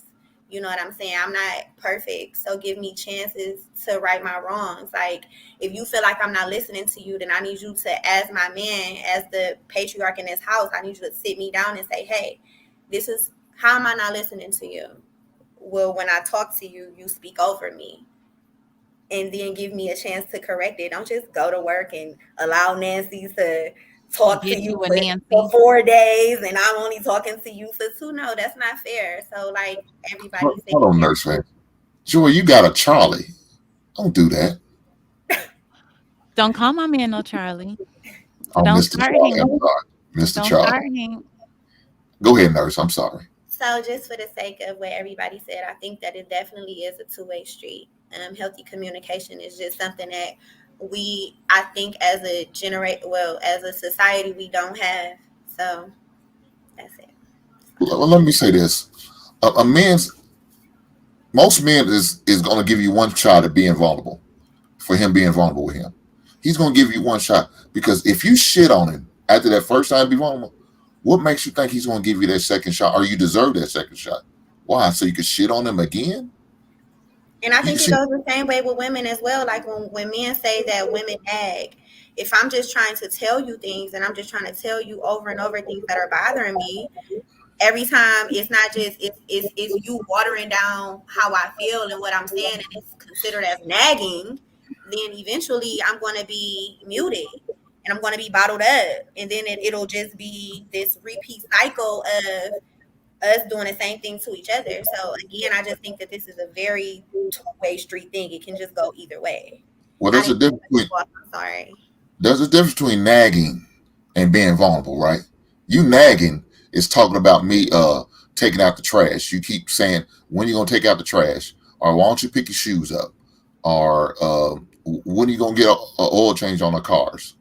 That's you telling me about a situation that happened between you and your mother when you was younger, that you and her got into it real bad to the point where y'all stopped talking for, say, about a month or two. That's different. I wouldn't say you're nagging if you share that with me. I wouldn't. Now, you might have an individual. I don't know the circle of people you might deal with. You might have an individual probably said it to you, and I hate that he said it to you. He's dead wrong. But to me, that's not nagging. That's you getting your shit off. You're being vulnerable, and I'm listening to you. I really wasn't trying to make the comparison of the dynamics of what we were saying to each other. It was just more so you saying something to me and me shooting you down, and then me saying something to you and you shooting me down. Like, it really wasn't like the extent of what was being said. So I just wanted to make that part clear. Because, yeah, those two things are very different. Like, me talking to you about something that you're doing around the house and you're telling me that your daddy whooped your ass a whole lot to the point that it, you know what I'm saying? Like, that's obviously totally different. So. All right, has everybody spoke on it? Well, let me say one more thing. Shout out to all the women who likes to Mr. Charlie. Right on.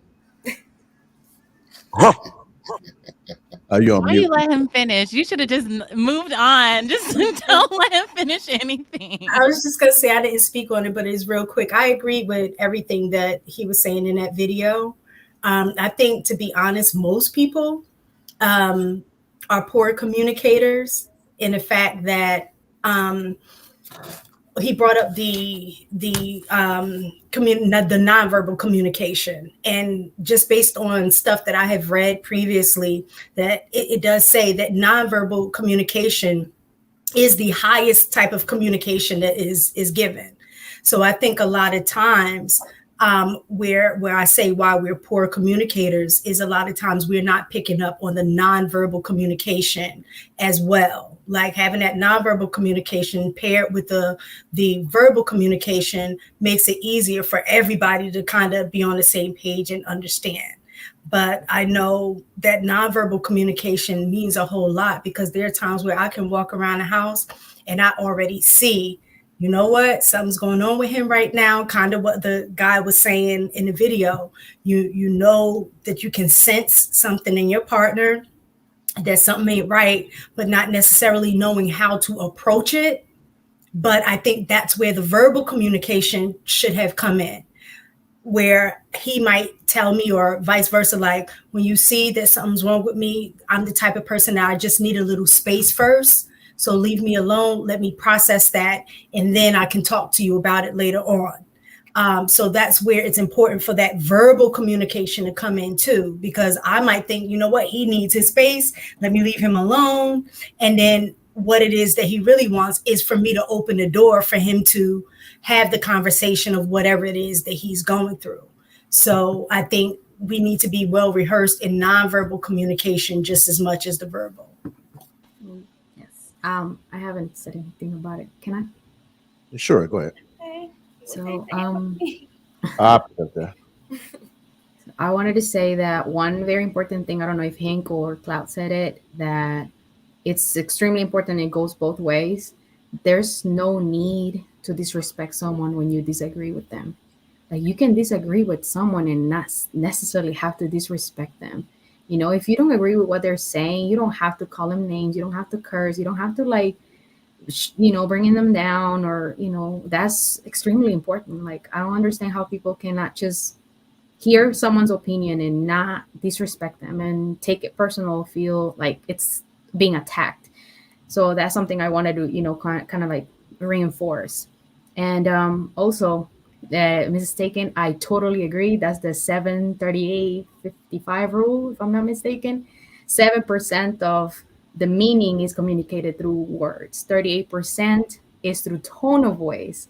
And 55% of the message is communicated through body language. So you making those faces, the micro expressions, it's meaningful.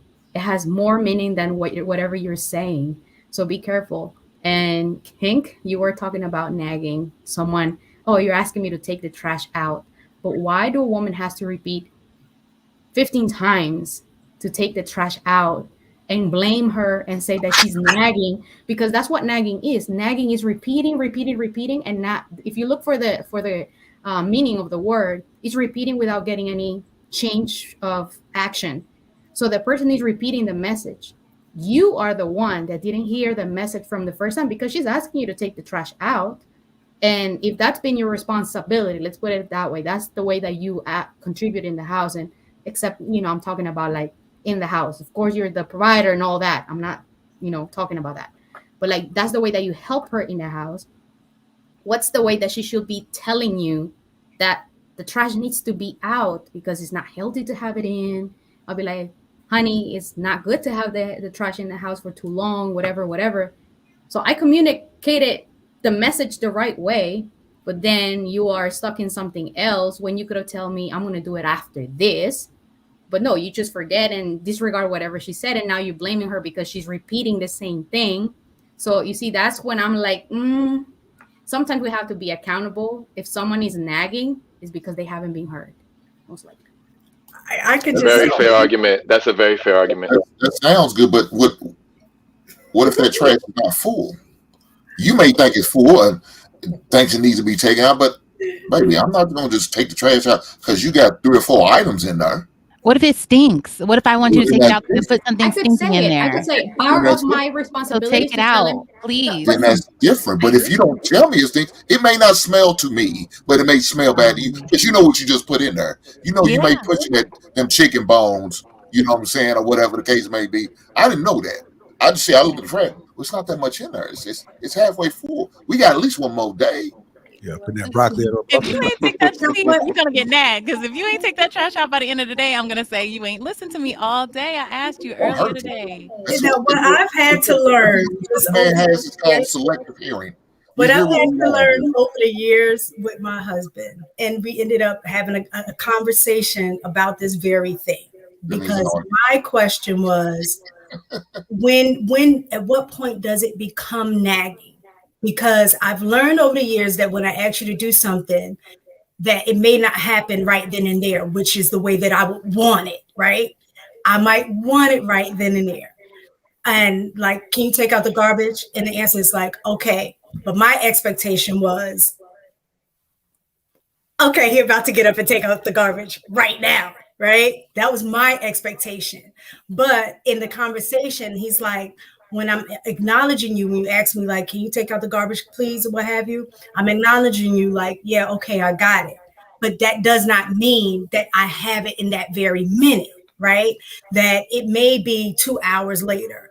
But understand that if I'm acknowledging you and I'm telling you that I'm going to get it, trust the fact that I said that I'm going to get it. So I had to learn that over the years. It was very frustrating. But now the new argument is, how much grace do I give you to get it done? What's the proper amount of time frame to allow you to do something that I've asked and the expectation of it getting done? Garbage is something completely different than, let's say, can you make sure that you change all of the vents in the house or something like that?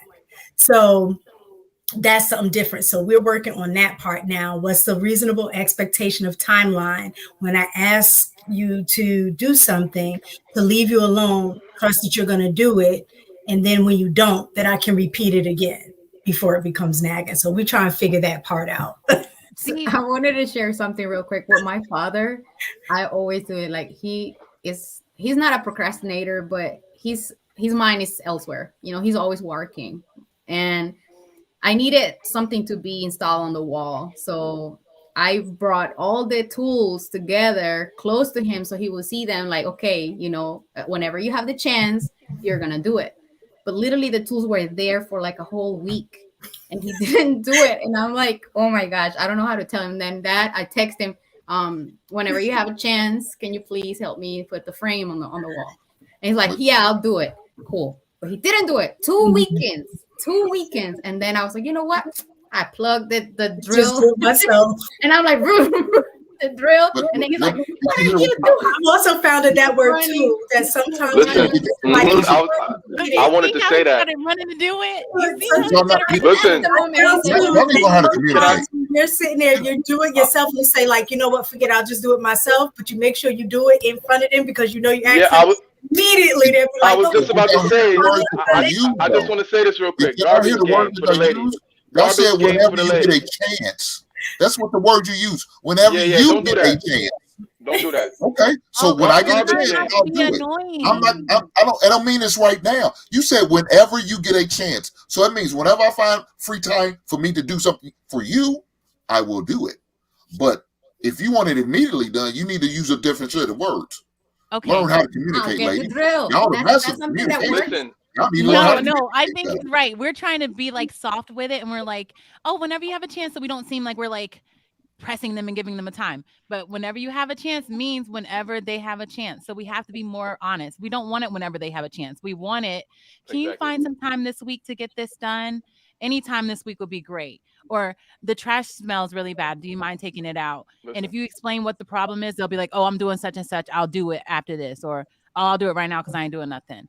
But if you don't explain, you're like, oh, do this. And they're like, oh, yeah. That's not good communication. Both sides have not communicated fully what they need. Sorry, go ahead, Cloud. Ladies, I want to give y'all some game when it comes to this garbage situation. It's very simple. If you want to take out the garbage, the best way to do, I've learned that the best way to get somebody to do something you want is help them, right? So if you wrap up that garbage bag and hand it to him, he gonna take it out right now. You know what I'm saying? Or, for example, another thing that might help is ask him to do it and then just do it. But make sure that when you're doing it, he sees you doing it. Because then he gonna be sitting like there like, she really taking out this garbage. Like, woman, give me that damn garbage. Let me take it out. You know what I'm saying? He's not going to want to see you struggling with the garbage bag. So sometimes you just got to do actions right in front of us for us to see it. And then we're going to be like, nah, baby, put that garbage bag down. I got that. Nah, baby, put them groceries down. I got it. It's a fine balance between that, though. Yeah. I've learned that, too, that sometimes when you just be like, F it, I'll just do it myself because you want it done now. You do that too often, then sometimes it can become the expectation, yeah, like, true, you got it. Don't do so it. That's very true. Y'all ladies are so impatient. She got the drill. She did not do it. Mad she got Don't the use drill. the drill. I just turned the drill and I'm like, Exactly. but I was not gonna do it. Don't do because it. If I do That's it, the you're gonna be trick. like, no. You go too far, mistaken. Listen, or you could do a trade-off. Be like, yo, listen, dinner's ready, but first, that garbage been sitting there for a while. You know what I'm saying? Dinner's ready, but that TV, you know, I made pecan cobbler tonight, but you know that TV ain't got mounted yet. So you know, go mount that real quick, and I'm gonna bring out the food. That works too. Little give and take. You know what I mean? You know what? Something else. It might work for some people. Again, the body language says more than words. And I learned that with my mom and my daughter. I apply it. So with my man, I told him something that I really feel like uncomfortable he was doing. So I told him twice. The first time I was like, okay, look, this is something, okay, in a good way. And then the second way I was more like caring. Can you please, la, la, la. But then the third time, I just gave him a look. And he's like, what did I do? And I'm like, and he literally got up because that was the only thing that I brought up to him. So he's like, oh, did I do this? And I'm like, just a look. And now that's what I do. I just give him a look and he knows what it means. So it works. And I want to say, you got to hear you talk. That works. To what JR said, which I think is paramount, is that a lot of times as women, which men say that we're complaining, but I think it's about communication. I think a lot of times women do communicate way more to the men when things are bothering them. They do it in the moment when things are bothering them. And a lot of times men are not communicating those things to us. And sometimes what happens is, one, it can create an environment in which y'all are allowing us to be delusional in a sense that we're thinking that all of the problems in the relationship is you because we're verbalizing issues that we see and want to be fixed, whereas you're not saying anything, which leads us to believe that you are the problem. And I'm not saying that that's right, but you guys have got to let us know when we're falling short as well, is basically what I'm getting at. Because if it seems like I'm the one that's always complaining or having an issue, it is going to seem very one-sided. And I had to have that discussion because my husband, he actually called me out on it. He was like, you're always the one that is saying something. You may point something out, but don't think that I don't just overlook stuff. I overlook a lot of things and I just don't say anything to you. And I was like, okay, but in that regard, if you see me sharing with you things that I'm like, I need you to work on, and I'm communicating that, you're making a choice not to communicate those things to me, then you can't fault me that I'm continuing to do things that you don't want because you never shared with me that that was an issue for you. And so now, in terms of communication, both of us, I'm like, check me in a moment that you see it happen. Don't wait until we get into an argument about something that I brought to you, and then it comes up, well, you don't do blah, blah, blah, blah. Because at that point, it seems like it's a tit for tat, and I'm really not going to take what you're saying seriously because I think you're just saying it to make an argument, to prove a point. So to JR's case, yes, it's very important that you as men share with us where we're falling short or things that we can do better, just so both of us are happier. But when you leave it on us to communicate, we're going to say stuff. And it's going to always seem like we're the one with the problem when you may have issues too. All right, we're going to transition. Before we do, Kelly Connections, welcome to the show. What you got on this? Hello, how's everybody? Doing good. Can you hear me? Am I delayed? No, you're good. You're good. Well, I just wanted to ask, a very important question. What the heck is pecan cobbler? Listen, I meant peach, all right? I said that in the comments, all right? You over here trolling me. I meant peach cobbler, all right? With the pecans on top and a little bit of whipped cream. That's what I meant, all right? I've never had it. I was like, let me go ahead and look up this recipe right now. Okay, so I did want to say something about that. What Mistaken said, I don't know if I missed this in the conversation, but why do men do that? Why don't you guys address something when you see it? Why do you just hold it in and save it and save it and save it? And then as soon as I say something to you, blah, blah, blah, swirl for me everything that you've been holding on to for like 5 months. It's like, well, you did this at one time. And I'm like, wait a minute, why didn't you just say that? If this was a problem, why didn't you present it to me as a problem and I could have corrected it instead of been harboring this animosity towards me for like 5 months? You never said that this bothered you. So I kept doing it. Please, gentlemen. I can answer that. Go. I think telling a woman that there's a problem in a relationship is not as easy as a process as y'all think it is. And so as a man, you're constantly like feel like you're about to walk on eggshells. Like I need to make sure that this is the right time, that I pick the right words to say that I have a problem with something. Because if I say one wrong word, if I use a slightly wrong tone, if it's the wrong timing, you're going to flip it around on me and it's going to become an argument that I don't want to have. So rather than me expressing to you that I have a problem, I'm going to just, what the hell? Yeah, I'm going to just ignore that shit and just be like, you know what? Let me just deal with how I feel about this on my own and just watch the game or watch a movie or put my attention to work. Because if I talk to you about this, it's going to be a 3-4 hour argument over nothing when really I just want you to change a small thing. Well, so this is always the case in a man's mind. You think it's going to be a bigger deal than what it is? Yes. Yep. I think most men are expecting it to be a bigger deal than what it is than what we brought to you. Yes. That's our expectation. Like if I tell her it could be something simple like, baby, I'm not really feeling your hairstyle. What you mean you're not feeling that? What you did? I don't like that dress. What you mean that? Listen, we don't really want that type of stress. We want peace in our lives. So to avoid having arguments and fights, sometimes we'll just not say something. Well, first thing first is it's accountability. A lot of women don't want the accepting the accountability what a man is saying. And then the next thing is if it's a small issue and it's not that big of an issue, we don't like Klaus said, we really don't have a long drawn out discussion. We want to say it right then and there and get it done, get over it. And then we also have to self-evaluate. Okay, I got to make sure my tone and my delivery is right. I don't want to come off angry or overly aggressive type way, because then that's a different type of conversation I don't want to have. You know what I'm saying? She may not even hear the message. She just don't like the tone I said it in. Well, I have an example. So, like with the gentleman I'm dating now, a lot of you know who he is. Like I was making him eggs, right, or something that he says he likes, and I was making it my way, and he was sitting there like eating it, and he was like, "Yeah, it's decent. It's okay." And I'm like, "Well, if you don't like it, why didn't you just tell me you didn't like it and show me the way you like it so I could just correct it and do the way you like? You're gonna just sit here and just be angry with the way I make the eggs or whatever instead of just saying, I don't like them this way. Can you do it this way? Like, But Let's he be real though. If he tell you I don't like your eggs, if he tell you don't like your eggs, you're gonna be like, what you mean you don't like my eggs? What's wrong with them? Why you don't like them? You so unappreciative. I'm doing something for you, making you eggs, and you can't da da da da. It's gonna be a whole lot that comes with a nigga saying he don't like your eggs. Now it's gonna be, oh, well, you know what? I'm just not gonna cook for you anymore because clearly you don't like my cooking. And all the nigga wanted was something hard boiled instead of fried. That's all. He don't want you to put onions in his eggs. That's all. But you guys are talking about people that aren't communicating well. Like she obviously didn't want any feedback from her cooking. If she gets so offended that she's like, I shouldn't cook for you at all if you give me any type of feedback. Like, again, I don't know a woman on this planet that wants feedback on her cooking. I don't know a woman on this planet that wants feedback.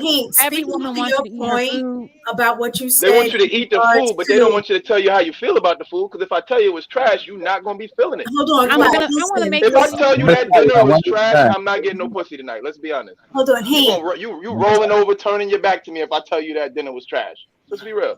There was something that Hank said that I think is very important. He said that, if we think it's something little, we may not speak on it. We may not say anything because we're looking at it. It might not be a big deal. But I think that is part of the problem is that is a bunch of little things happen. So you got this one little thing that you didn't speak on, then the next little thing. So you don't like the way she make your eggs. You may not like the fact that she tucked the sheets. You like your sheets to lay. So it's all of these little things that are bothering you that you don't say nothing. And then what happens is when she points out the things that you don't like, now you're like, oh my God, you don't do this, and all of that comes out. Whereas even if you think it's a little thing, share that with her, is what I'm saying. Just make sure you're sharing those things because those little things add up and turn into big things, into bigger things. I do want to. But then y'all gonna be quick to tone police us because you're gonna sit there and say you didn't like how I said that. Or like Cloud said, what do you mean you don't like my cooking? Well, you cook your own goddamn eggs then. Y'all quick to say that. You cook your own goddamn eggs. I ain't cooking you no eggs no more. Forget that. Don't ask me for no eggs. Matter of fact, I might not even go buy the eggs. That might be true sometimes. So here's the thing about the egg things, right? Here's the thing about the eggs. If it's not nasty, then I think you're open to tasting something that's a little different, right? It may not be what you're used to, but it may just be a different version of it. Like my non-negotiable is green. I think a lot of people make greens like trash. Like they got the stems in them. It's just terrible. I like my greens to be prepped a certain type of way, and that's probably like one of my non-negotiables. I'll eat some other greens, but it ain't like my grandma green. But I mean, if it's nasty, I think you should speak up on it, right? If it's just horrible, some things are not horrible, so I don't think you have to go nitpicking like, oh, this is terrible or something like that. If it's doable, it's like, oh, okay. But you might not have the time to really want to correct all of that. You may be busy or doing something like that, maybe on the back end. Maybe the next time eggs are being made, then you go in there, just add a little bit of this, add it like that. But I can appreciate a woman that would say, look, if you don't like it, tell me how you like it so I can make it the way you want it to be made. That's where like I think a game changer is something that you don't really see so often. And I was presented that, so it was just like I looked up like, damn, okay, well, I like it like this. Now that you asked, you want to do it my way, but I don't think eggs is too much of a big deal. Be sitting there like going back and forth or something like that. But that could be with anything, because I think when a man has like this is what tastes good in his head, it's like maybe the way his mom made it, maybe the way his grandmother made it, like you said with the greens. So if he knows how to do it, like if I'm dating someone, I'll go to their mother or their grandma, like show me the way that you used to make it, so I can make it the way he likes it. Because I want him to put it in his mouth and be like, oh my God, this is just like my mom made. I don't want to be like, no, you're gonna eat it the way I like it. That's how I make it. I want you to be happy. Well, man, yeah, like your signal breaking up. You got a bad signal, but men assess situations and they address it that way. I don't think that egg is a situation that has to be addressed immediately right there. Best believe if a man sees something that they don't like or they're not too fond of, he'll speak up on it, and you typically do see that. But eggs, that's like a low threat. It's a low conversation. It's just grits. Oh no, but when you're grits, that's a high conversation. Don't put no sugar in my grits. First time you make it, I'm gonna be like, oh, whoa. If we're making it different, we know for sure there's a hard pass. So if we are on 2 different pages with the grits, Yeah, and for me, even I'm gonna with put nothing in there before I let you make nah. it your way. And then even with mess eggs, around I with love cheese on my eggs. I cannot eat them any other way. I have to have cheese. So I used to Me always too. make scrambled, eggs with cheese. And so I just did that, automatically. And my husband ate them until one day he was like, I don't want any cheese in them.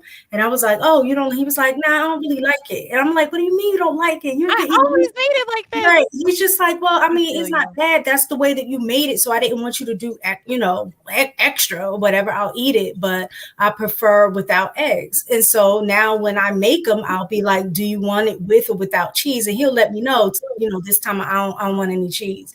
But then the next time he's like, yeah, I'll have some cheese. So I had to, he had to finally come out and let me know. So I'm like, okay. But then we talk about nonverbal communication. I believe it was Sarah that said something about nonverbal communication. So men will nonverbal communicate when he leaves that nasty shit on that goddamn plate and he's scraping it in that trash. You had Y'all eat it. Y'all eat it. He did. Y'all eat everything. Y'all I'm gonna eat leave them nasty. Hold on, let me finish. I'm gonna scrape them nasty ass, trifling ass cheese and onion infested eggs, and I'll put them in the trash. And then I'm gonna take the trash out, just like you want me to. Right on. I told you the nonverbal works best with verbal communication. So both of those two things have to happen. So if he's eating the cheese eggs that I made and ain't leaving it on a plate, I'm assuming that he likes it. Until he told me that he prefers his eggs. He don't mind eating eggs with cheese in it, but he prefers his without. So that was where the verbal communication helped, because the nonverbal communication, I wouldn't have been able, I misread it because he ate it. Exactly. It's not like we're making things that are like inedible. You cannot eat this food. So it's like, okay, you can eat it. So a man, they're not going to fuss over little things like, oh, you put paprika in there. I don't want that. Like, it's not a big deal. They're going to eat it all the way up until they're like, oh, I can't deal with this anymore. So what I'm saying is, it's not that we're making this food that's just, you can't, it tastes so bad and he's choking it down and we're watching him choke the food down and we're like, oh, I know he like it, just eat it anyway. No, he's eating it, he seems fine, and then it's like, oh, it was a problem. Well, it's not like you're making eggs with shells in them and he's like crunching exactly food. It's not shells in there, it's nothing crazy. You gotta start transitioning, family. You're making Sorry, it go ahead. Wait, this egg conversation is so much fun. Like, I know it is, man. But we got to get to the meat, man. People got stuff to do. So. No, we're on a different protein today. Okay. Banked Up said only women can go into this depth of conversation about eggs. Yeah, it went pretty deep. We're gonna get to this. We can't hear you, man. Yeah.